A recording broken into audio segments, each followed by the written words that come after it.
அடுத்து மாமா ரோபோ சங்கர் மாமா அவர்கள் கூப்பிடலனாலும் வந்துடுறாரு. ஏன்னா இது அவர் வீட்டு ஃபங்க்ஷன். அதே மாதிரி டப்பிங்கில் நான் வேற முத சென்னை ஸ்லாங் பேசியிருக்கேன். அதில் போனோன்னா சென்னை ஸ்லாங், என்னையா உட்காரியா, ஏயா குந்திரியா, சாப்பிட்டியா துண்டியா, இது ஜாலியாக பேசிடலாம் அப்படின்ட்டு போனால் துண்டியா இல்லைங்க, அது அந்த தூ போடக்கூடாது, தூ பிரதர் அப்படின்னு. ஐயோ ஐயோ. எல்லாருக்கும் வணக்கம். பத்திரிகை, தொலைக்காட்சி, ஊடக நண்பர்கள் அனைவருக்கும் வணக்கம். இந்த மேடையில் வந்து அமர்ந்திருக்கும் புது இயக்குனர் ராதா பாட்டில் ராதா இயக்குனர், ஜேபேபி இயக்குனர். அண்ணன் சொன்ன மாதிரி நான் அண்ணன் படம் பார்க்கல, பார்த்துட்டு உங்களுக்கு விரிவில் சொல்கிறேன். அப்புறம் அந்த ஆசண்ணன் நான் சொன்னேன்னா உடனே அதை ஏற்று வந்த எங்கள் அன்பு அண்ணன் SR பிரபாகரன் அவர்கள், தேனப்பண்ணன் அவர்கள், கதாநாயகி அவர்கள், ப்ரொடியூசர்லாம் அப்புறம் சொல்லுவோம், செந்தில்நாதன் அவர்கள், கவிஞர் ஸ்னேகன் அவர்கள். அவர் பாடல் மட்டும் இல்லை, இப்போ வர ரீல்ஸ்லேயே வந்து ஃபேமிலிக்குள்ளெல்லாம் பூந்துட்டார்.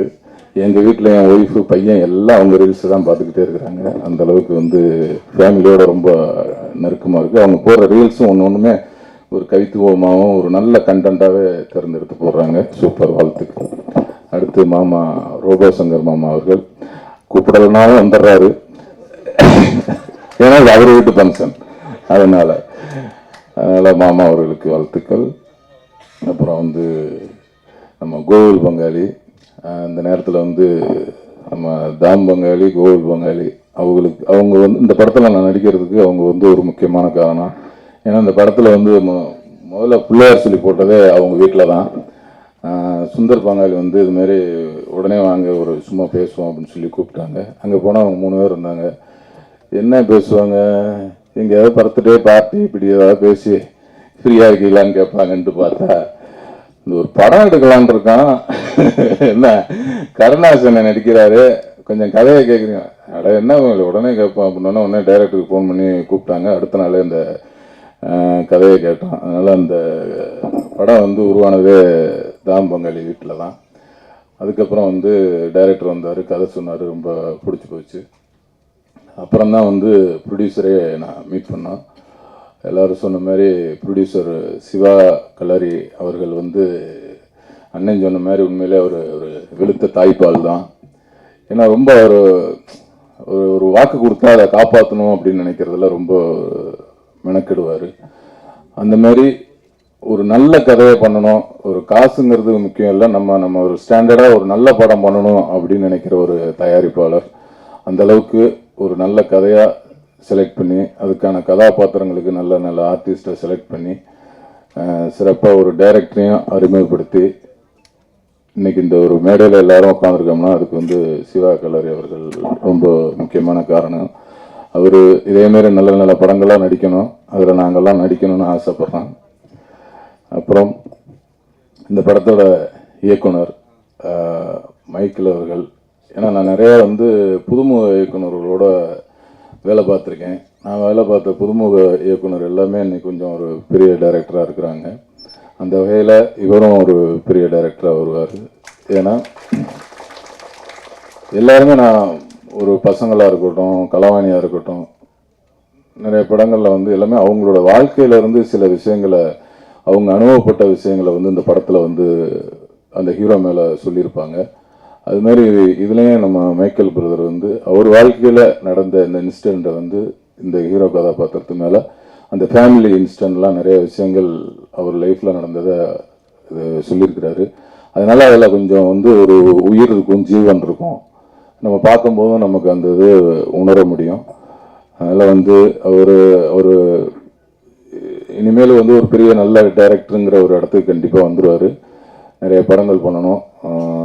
அம்மா, ஏன்னா அவங்க குடும்பம் வந்து ரொம்ப அருமையான ஒரு அழகான குடும்பம். அவங்க ஃபேமிலியெல்லாம் ஷூட்டிங் ஸ்பாட்டுக்கு வருவாங்க. அம்மாவாக இருக்கட்டும், அவங்க சிஸ்டர்ஸ், அப்புறம் அவங்க ஒய்ஃபு, பசங்க எல்லாமே வந்தாங்கன்னா ஒரு குடும்பம்னா ஒரு கூட்டாக, ஒரு ஜாலியாக, அது வித்தியாசமான ஒரு குடும்பமாக, ஒரு அன்பாக நல்லா இருக்குது. அவங்க குடும்பத்தை பார்க்குறது ரொம்ப பிடிக்குது.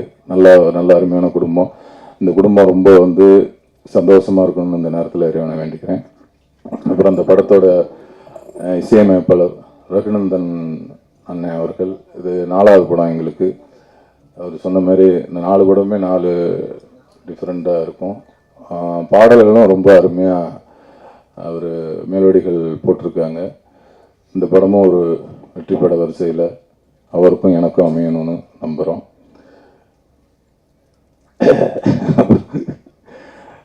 ரொம்ப நன்றி, இவ்வளோ நேரம் இருந்தீங்க. அப்புறம் வந்து கருணாசனன்னு நானும் வந்து ஒரு 15 வருஷம் பழக்கம். ஆனால் படமாக பண்ணது வந்து இதான் ஒரு 15 வருஷம் கழித்து இவ்வளோ அழுத்தமான ஒரு கேரக்டர் பண்ணணும் அப்படின்னு சொல்லி, அதுவும் ஒரு மைக்கேல் பிரதர் மூலியமாக வரணும்னு சொல்லி இத்தனை வருஷமாக காத்திருக்கிறதா நினச்சிருக்கோம். ஏன்னா அந்தளவுக்கு ஒரு அழுத்தமான கேரக்டர்.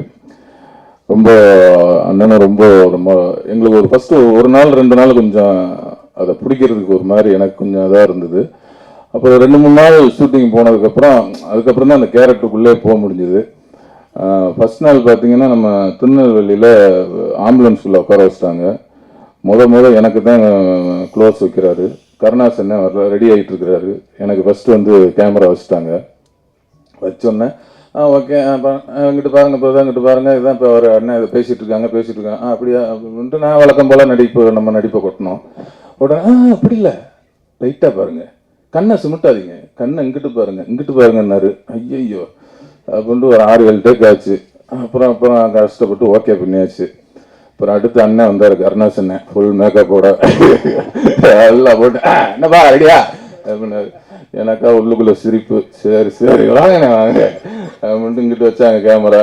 அவர் அண்ணன் உட்காந்தாரு. என்னப்பா டைலாக்? Right okay ready. இன்னாரு வித்து இன்னாரு அண்ணா இப்படி இல்லைண்ணா. எனக்கா அங்கிட்டு சிரிப்பு. இவ்வளவு நேரம் நமக்கு கவுசர் கிளம்பிச்சு. அடுத்து அண்ணன் வந்தாரு, டுமுட்டுன்னாரு. பார்த்து அவர் அப்படியே இன்னொரு அப்படியே 3வது டேக்கில் அப்படியே என்னை பார்த்தாரு. இப்போதானே முடிச்சிருக்கேன் நான் அப்படின்னோன்னே.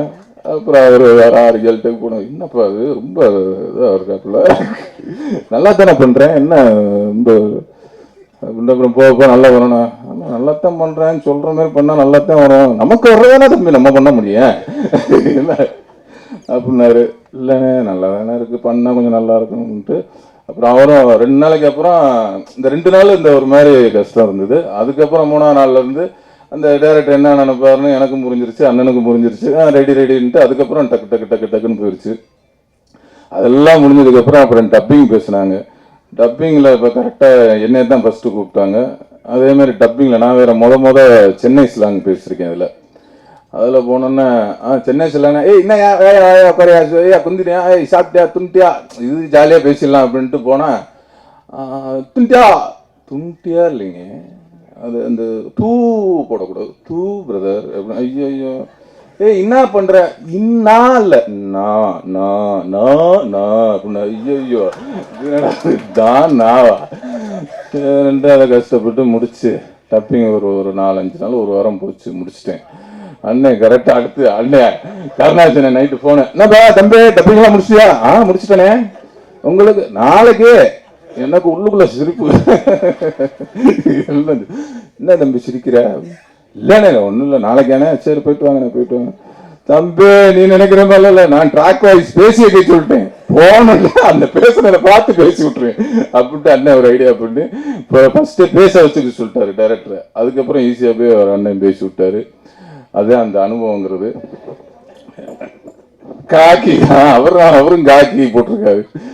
அதனால வந்து ரொம்ப இல்லை அந்த அளவுக்கு ஒரு உன்னிப்பாக வந்து வேளாங்கக்கூடிய ஒரு, ஏன்னா நம்ம இந்த மாதிரி படம் நடித்ததில்லை. நம்ம நடித்ததெல்லாம் வந்தியா போனியா அந்த மாதிரி தான் போட்டிருக்கு. இது கொஞ்சம் ஒரு 2 பேருமே, நானும் அண்ணனும் சரி, கொஞ்சம் ரொம்ப மெனக்கட்டு பண்ணியிருக்கோம். அந்த மெனக்கட்டு இது வந்து மைக்கேல் அவர்கள் வந்து எங்களுக்கு வேலை வாங்கியிருக்காரு. ஒரு நல்ல படம், இந்த மாதிரி ஒரு நல்ல படத்தை எடுத்த தயாரிப்பாளர்களுக்கும் இதில் வேலை செஞ்ச நம்ம கேமராமேன், எடிட்டர் சார் அவர்கள், அந்த கவிஞர் அவர்கள், அவங்க பாட்டு மட்டும் எழுதலை, ஸ்பாட்லேயே வந்து ரொம்ப சுறுசுறுப்பாக ஒர்க் பண்ணக்கூடியவங்களில் அவங்களும் ஒருத்தர்.